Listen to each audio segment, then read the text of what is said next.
for so many people, they look to their faith for signs to see them through this pandemic. And it's been especially hard because so many churches have had to close their doors and go virtual. Yes. But they're starting to see more and more members come back to the actual service, in-person service. With us now on the MegaCast, let's bring in Tim Holzerland. He is the pastor for Shepherd King Lutheran Church in Pontiac. Pastor Tim, great to have you with us. I'm actually in West Bloomfield. Oh, you're West Bloomfield. I am, Middle Belt and Maple. And I always wondered about that area because I will say I live down the street from you. And that corner, it gets a little weird, like between what part is West Bloomfield Township, what part is Sylvan Lake, what part is Pontiac. But we're all one community. Mm-hmm. We are, absolutely. So, Pastor, can you tell us how's it going for members of your congregation? You guys are back in person now, correct? We are. We started up in the summer, but it was, we're only about a couple days away from the year observance, we'll say. I first got the news from the deputy chief and the fire chief of West Bloomfield that we would have to, we were kind of on the Zoom or a conference call at that particular time with the majority of the religious leaders in West Bloomfield. And we were notified that we would be closing that particular weekend. And we didn't really have a date set for, when we would reopen again. So that was distressing news. Right. 2 weeks to flatten the curve. So, but I will say this, that our congregation, and there were members at our church who quickly pivoted to online worship. We have never done that before. We didn't even really consider it before. But, we got there, whatever equipment we could get together. That next Sunday, boom, we were up and running. We recorded our worship service, and we let our members know. We let the general public know. One of the real blessings I think that came out of that, as we rolled into like April and May, people were searching for something online. And we got these cards and letters from people outside of West Bloomfield, and in some cases outside the state, who were just looking for these resources. They're looking for hope. We had, I recorded some sort of like a history of pandemic, from 100 years ago, and how churches dealt with it at that particular time and what hope that they had.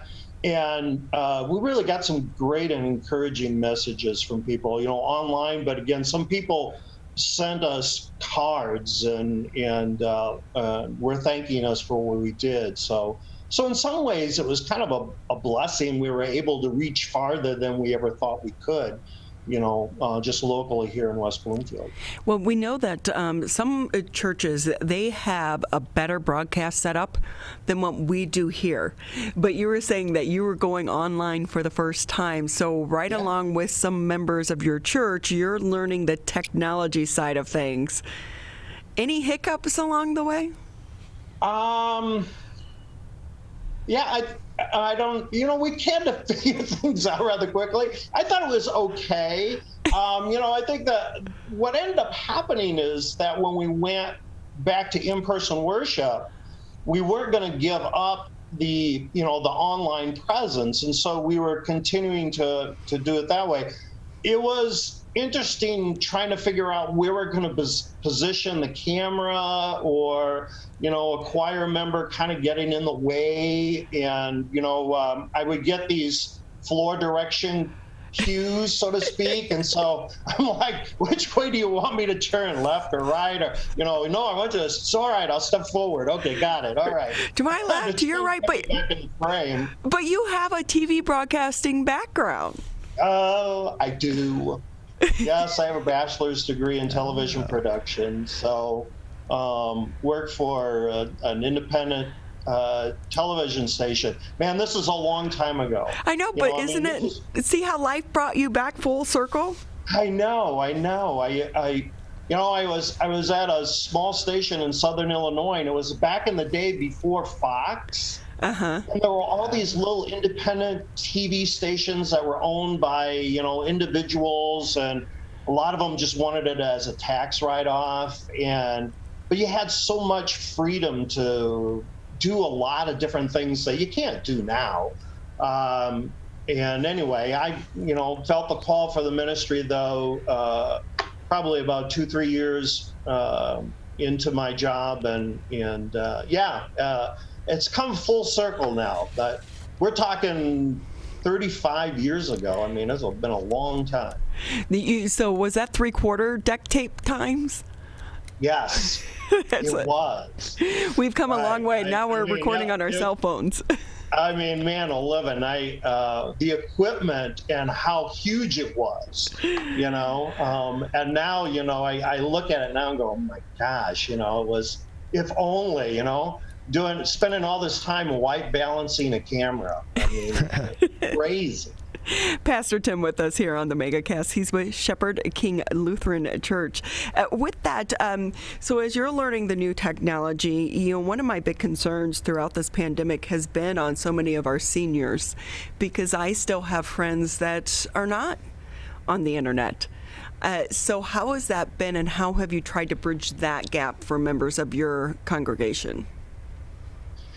Well, we've done that mostly through phone contact, and giving them, a frequent call to see how they're doing. I was really proud of a group of our members who really intentionally made that possible. They just were not going to let our shut-in members fall through the cracks, and there were some that really took the lead on that, to make sure that some of our people were really looked after. Do you have everything that you need? I got a call from 2 of our shut-ins who had said, I've had like about 5 phone calls this week. I'm okay. But, I'd rather have it that way than people saying, I haven't heard from anybody in months. But, again, that it's tough, and especially for those who are in nursing homes. So I was very concerned, especially for those with memory loss, that they would forget who I was, or my position as pastor and in the congregation. But fortunately, those particular members were, again, hearing my voice and making the connection, and it helped. But face to face, or in some ways giving them Holy Communion, which is part of our church teaching. I haven't been able to do that since March of last year. So with that, do you think this pandemic has helped strengthen the relationships within the people in your congregation, or have you lost some members because they haven't kept up with their faith? Well, there's kind of, and it's strengthened it in some ways, where to let you know, there's, I guess you would say, we were taking our fellowship for granted to certain degrees. And so the pandemic was a blessing in one way, where it really let all of us know that we can't take these relationships for granted, that they're very precious to us. And they're very much a part of our fellowship. The other thing that I think I guess we all have to be aware of is that, since we've been going at this for a year, it's kind of easy to, we'll say, let your faith kind of slip. And some people we haven't heard from a number of months now. So, we're just trying to stay in contact with them. And, again, I'd say it's a little bit of both. So Pastor Tim with us here on the MegaCast. He's with Shepherd King Lutheran Church. And with that, Pastor Tim, this has all been a roller coaster ride for all of us. We've had highs, we've had lows. But as someone who is leading a congregation, how are you doing? That's a really good question. I would say for the past year, if I had to reflect, I was surprised at how much my routine gave me a security in life. Because as a pastor, you have a routine, you have deadlines. You write the sermon, you preach the sermon on Sunday, you visit people. There are fellowship events, there are events out in the community. My calendar was filled, and some of these were monthly, weekly, yearly events and things on my calendar. And when all of that disappeared, it was unnerving for me because I had a routine that I counted on for decades, and that was gone. So it helped me to reflect. Where exactly is my security and my hope in the time of life that is disrupted.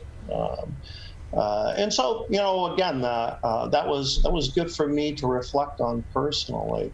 And I found out through that, for me, the fellowship that I have with other people. I'm part of the Clergy and Community Forum in West Bloomfield, and talking with other people, in that particular group. I have a clergy circle and people that I meet with on a regular basis. And I was finding out we're all in the same boat. We're struggling with the same problems. And it was good to hear, oh, okay, good, I'm not the only one.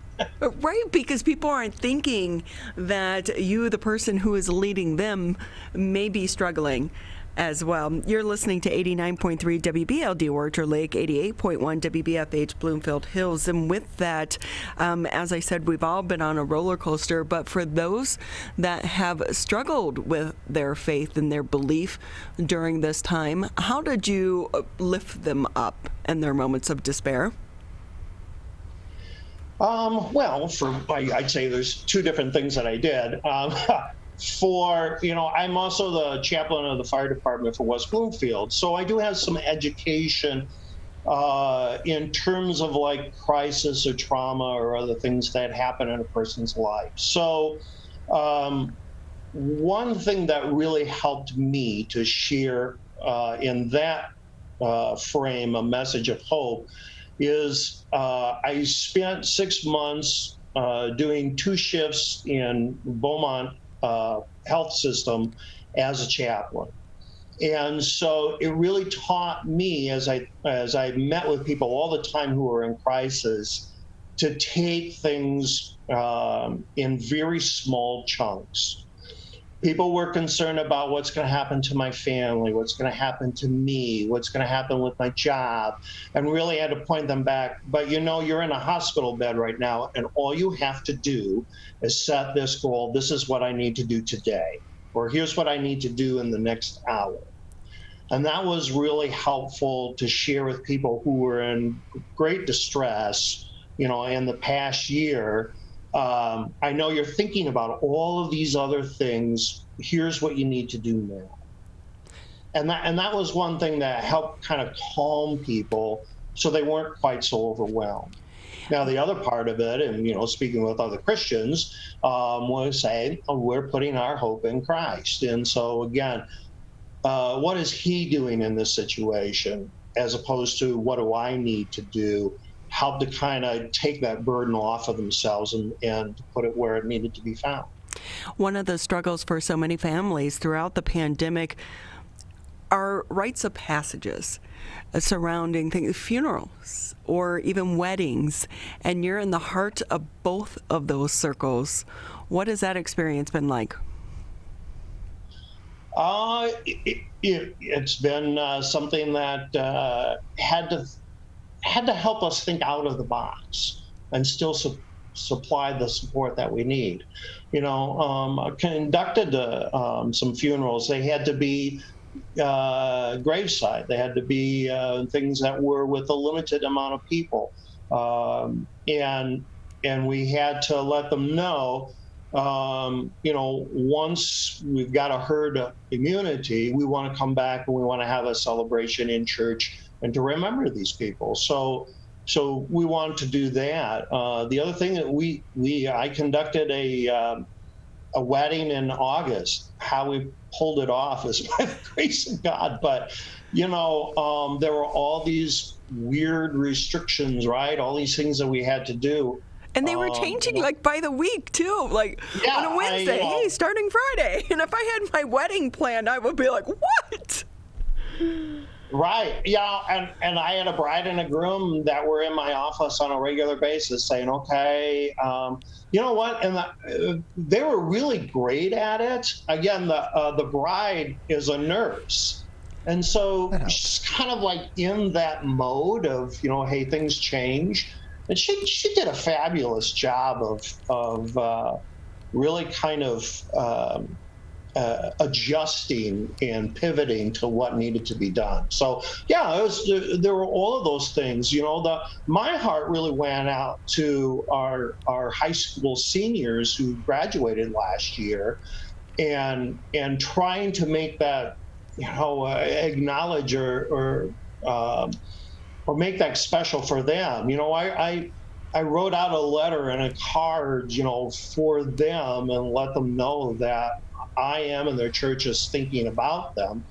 But, parents were like, we had everything all planned, and then, we had to change, and that was difficult. And that was the group that my heart really went out to the most. Well, we are on the backside of this. Hope is around the corner with the vaccine. Pastor Tim with us here on the MegaCast. He is with Shepherd King Lutheran Church in West Bloomfield, right at Orchard Lake in Middlebelt. And with that, Pastor, can I ask anything maybe we didn't touch on that you want to add before we say goodbye today? Well, you had some really good questions. No, I'm looking forward to that day. I think the thing is, again, I'm still keeping my agenda a little bit day to day. There isn't an actual date on the calendar and I can count down. So, there are things I need to do today. I've got to accomplish them. Things I need to do on Sunday. As, this progresses and hopefully it'll get better each and every month. There'll be a time when we'll be able to return. So I think the thing that, again, looking in the future that I'm concerned about is we've been hypervigilant for the last year, and hypervigilance kind of ties in with PTSD. And I think it's going to be a while yet it's not really a switch we can pull and say, well, I don't need to be hypervigilant anymore. We're going to have to gradually be patient with people as we kind of roll into this process of getting back to our way of life. Be patient and be kind. Pastor Tim, it's been great having you with us. We so appreciate your time. Thank you. And we can't wait until the day that we can come down there and drop off some cookies and say hello to you in person. That'd be wonderful. I would love that. Thank you.